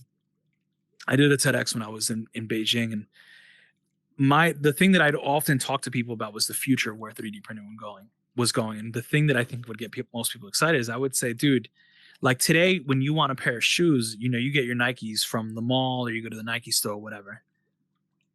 But as we just saw, they just purchased out RTKL, whatever the hell that brand is, that metaverse brand, right? And they're doing their NFT shoe now. And right now, the NFT may not seem, to people that don't understand metaverse or NFTs, they're like, oh, this is like, what is this? Like some like gaming thing? This seems kind of insignificant. They don't realize very quickly Nike can move into a situation where they release a Nike machine, the Nike machine that we put in our closets. When we download our files for 99 cents. Fuck, bro. And we print our shoe, and we wear our shoe. And we wear it for a fucking day. What? Hold on. We wear it for a fucking day. And then we go home and we're like, yo, I think I want that shit in red instead. I'm going to put it in the machine. It's going to grind it. And I'm going to order Kanye's new shoe for 99 cents. Boop, and it's going to print again, and it's going to go out. Bro. Or just the NFT. We can do an entire, just released the NFT. You buy the NFT fucking podcast on just this kind of shit. Trust me, like the shit and the food. We're gonna have to come back to this one. Yo, the food printing, the food printing is sick. Yo, dude. Yeah. Not only just food printing, but organisms, organs, lungs, hearts. Yeah, that part gets scary. Arms, replacements, legs. There's actually reprintable things for people that have no legs or no arm that you could just print it out, and boom, there they go. So like for things like that, just for the scale of food and organisms, bro, it's gonna be crazy. But you see, NFTs are going to be like physical goods that you can get yourself and download. Are you guys familiar with the term convergence? Convergence? No. Yeah, convergence in technology. This is like a term that was developed by like Silicon Valley types. But this was an idea that at a certain point all things will converge, like all technologies will sort of converge, right? And like we'll converge with our phones. We're kind of already moving towards convergence right now. Like we already are kind of uploaded to computers. We can't live without our phones, so we're already kind of like part humanoid. Anyway, that's a different topic. Yeah. But what I was going to get to that is that 3D printing, I believe, wasn't able to proliferate because it hadn't converged with a few other very necessary things. And I think the NFT movement and I think the cryptocurrency movement are going to be catalysts for 3D printing to become something quite different than what we know it today. And eventually it'll become very commonplace. But we're just early. Just early. I definitely see that vision that you're talking about. So like playing around with a little bit of like 3D printing and like reading the articles and seeing what my classmates would do and seeing what I would even do with 3D printers, bro, it's like a Pandora box of like, hey, like whatever comes to my mind right now in this moment, a new phone case, whatever it may be. My mom needs a new fucking spoon, whatever, in this moment. 3D print it, boom, there you go. Yeah. Well, I think that's the way everyone that was the romantic view of 3D printing. And I've done some stuff like that. Like for my wife, I 3D printed like a little like clip holder for her purse or something like, like these things happen, like these kind of random little one-offs that I make at home. But I think where it got freaking nuts is when we started printing structures, for instance. Yeah. Like I went from doing, I made a dome. It was a very simple dome. It was mostly made of wood, but the nodes where all the wood comes together, the thing that holds everything together was 3D printed. And we were able to design it in such a way that it all fit in a backpack and you can carry it. So we literally carried this dome in a backpack on the Great Wall of China and built a fucking dome. And you can build it within 2 hours, like a connected set. And that for me was it was the first project we'd ever done in the kind of like, let's call architecture installation scale. And I realized like, wait a minute, that means I could do like rapid deployable structures and blah, blah, blah. And I started getting really interested in this. When we were approached to do that Guinness World Record project, we had to print to beat the record, you had to print 1.87 tons of plastic. And I remember thinking like, that's so much plastic. Like I don't want our studio to be associated with, plastic. That sounds horrible. Yeah. So we teamed up with a company that was creating plastic made from corn cellulose. So literally corn. I was just about to talk about that. That's crazy. And we printed our structure literally like fucking Legos. Like we made essentially like a large Lego set. So you can just nest it all together. And we built this massive structure. It was 4 meters tall, about 4 or 5 meters wide, all built out of corn. Biodegradable. Like mostly corn. Biodegradable. And the cool thing is we designed it in such a way, it stays intact. The cool thing is we designed it in such a way, like each Lego brick, you could, like basically the idea was each student was going to be able to come take a brick off the wall. And that brick, as soon as you stick a light inside of it, is a lamp for their desk. So we had this whole like, for us, I was like, you know what? If we're going to print plastic, let's make an entire like end use holistic scenario. And so we really looked at like the end use scenario for that, all the way down to the biodegradation of that item, but mostly the reuse of that item, right? The upcycling of that item in a person's home. And that was, again, another moment that I was like, the Guinness was like almost irrelevant. Bro, it's plastic. I'm so years. excited. Yeah. Like then how does it biodegrade? Like what makes it biodegrade? You gotta essentially crush it up, stick it in the ground. The soil and the natural earth's elements will start eating away at it. The only thing you got to be careful with people. Yeah, you do got to crush it up. It doesn't just freaking disappear. I know of a company that did this whole 3D printing, and they figured out a whole material of hemp, 3D printing hemp materials. Yeah. 3D printing hemp. I remember that shit. That right there, that is the way to do it. Like, bro, hemp? Really? You just make shit out of hemp? From shirts, from products, from walls, texture, like literally. That's something that when it goes to shit, it's gonna go to shit in a good, positive way. Because you could reuse hemp for different type of things to redesign things. Like you were wanting, yeah. Wherever. I mean, there are so many green crops like bamboo. Dude, I'll tell you about bamboo. I'm in Puerto Rico, coffee grinds. I'm talking to a company out there, a finca they grow coffee and they don't know what to do with all these grinds. We can literally take it, we can mix it into our PLA corn-based plastic. Yeah. We can now 3D print little goods for them to give to their customers, and their customers will literally buy what was previously their trash. That's cool. we did this with a mango farm in China, where this is where the food part comes in. The food part will fucking blow your guys' mind, man, because it's like, honestly, it blows my mind. Some days I'm surprised. Let's hear the food part. Dude, the food part's just nuts. Put it's like just random ingredients, like healthy food that you can eat in the shape of anything. All right, so here's how it started. For us, it was really simple. We had been 3D printing for years. You know, I had been 3D printing, like I said, little statuettes of models and stuff like that. But eventually started 3D printing useful things like fashion accessories and glasses and structures and blah blah blah. We got to a certain point after a couple of years that we were like kind of the go-to brand for 3D printing in Beijing. And so at that time, I was thinking like, man, how do we do something that's more relevant to more people? Because we weren't connecting with like the older generation in China. And that for me was kind of important. I wanted to connect with like the cultural side. And it was just in kind of a charrette just like this. We're just sitting around talking. And I proposed the idea of what if we can 3D print, what did I say? What if we can 3D print chocolate to be healthier than an apple? And it was a joke. All of us were high. And it was like that. You can smoke weed in China. That's scary as fuck. You go to life in prison, you can, and bro. You can't smoke weed out there. But it was just like again, it's like in our charrettes, it was like no ideas, you know, off limits. Say whatever you want. We just threw it in the middle. It was a joke. It was like, oh my god, that'd be crazy. What if we could 3D print chocolate? What if we could do this and blah blah blah.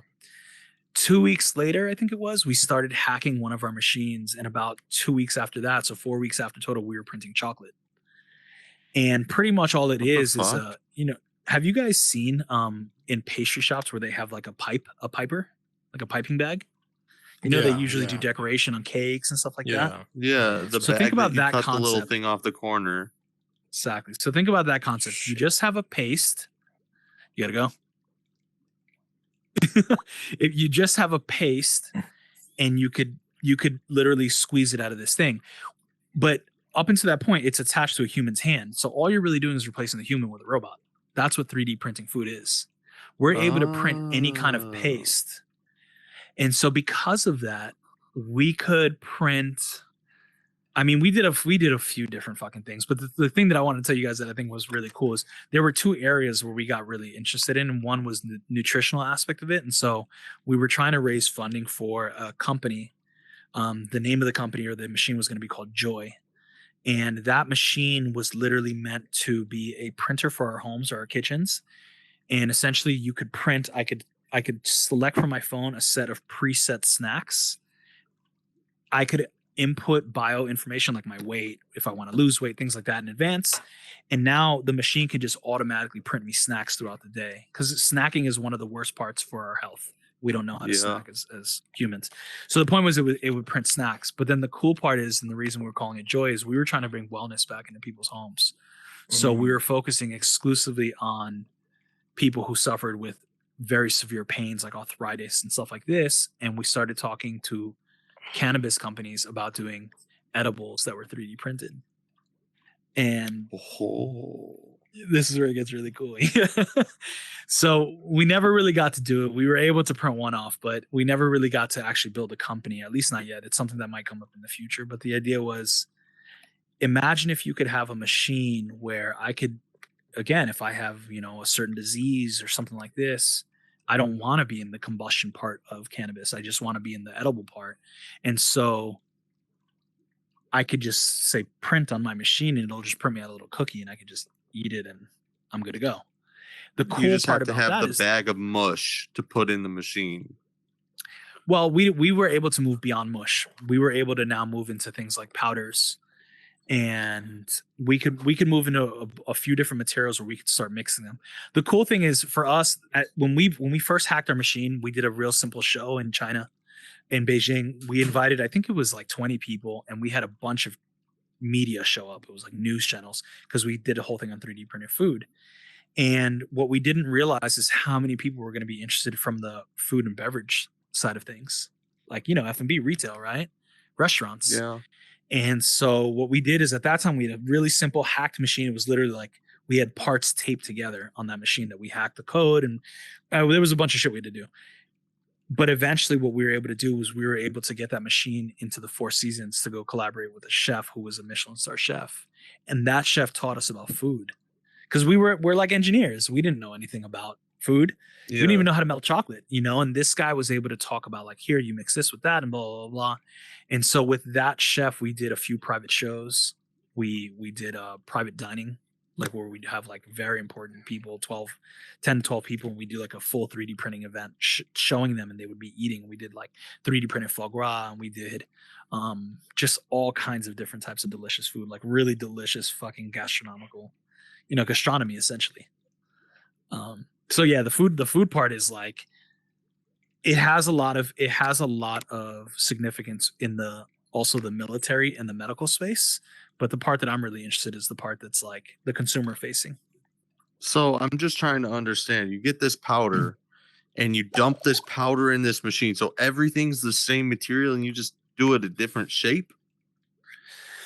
Or do you have like flavors built into the machine so they combine flavors to make different flavors? And you don't have to refill those as much. Yeah, it's like a printer cartridge. More or less. The most basic cartridges that you have today are paste. It is, like you said, a mush. And there's only certain things that you can mush. But you can move into the point where you're moving into powders and hydrating those powders and mixing them. And at that point, you can get into mixes in different like flavors. Because I feel like it would be the mush and it's just one flavor in a different shape. No, I mean, it gets way deeper than that. For instance, there's a company in Spain. These guys are fucking awesome. They're 3D printing meat. I don't know if you guys have probably heard it. They've been all over the news. Yeah. And that guy, one of the things that was really interesting is like what we were discussing is when you're 3D printing 1 millimeter at a time in height. So imagine me 3D printing a steak that has 400 different temperatures inside of it. Fuck. Rather than saying like, I want a medium rare, I want that thing to be like juicy on the outside and fucking cooked on the, like it could be anything we want because we can print it. Right. And so it gets deeper with the meat like because now you have to get it. Okay. Right. But I could also have a layer of truffle in my steak now. I could layer in mashed potato or cheese or some other fun. Oh my gosh. What the hell? So you now just have to change the bag or have that cartridge in there. And the cool thing is once you add laser technology to that, which is that's how we were doing. Our core selling product was a laser. It was a laser engraved macaron. And so what we could do is you could put someone's face on a macaron or a QR code and you can pay shit. And so, yeah, you got to check it out. 3D Food Company. We're on Instagram. We had some shit there. But the point is with a laser, you can now cook the temperatures as it's moving up. And so suddenly you have different types of foods, ingredients, flavors, temperature profiles. Like I could literally make a steak one of the healthiest items any human's ever eaten, theoretically. When you how think do you about make that. it healthy in a steak? I'm like, what do you mean? What's healthy? What I mean by that is just by adding certain nutrients, right? So like as an example, does that steak have what's like a really healthy nutrient? Magnesium. Okay. Nutrients, you're talking about like elements? Dude, follow him, follow his pages, follow him. This dude is amazing. Great conversation. Thank you for coming to the 1Verse and being a guest. Thank you for dropping some knowledge. Great conversation. I hope people learn from you and hear you out. You know, thank you for coming, bro. Thank you. I appreciate it, man. Thanks, guys. And I got you. I'll take his picture and do the video of the 1Verse shit. Gotcha. You can gotcha. Awesome. And as I always say, 1Verse, where we're all one in the metaverse. Yeah. Hey. Bro, this shit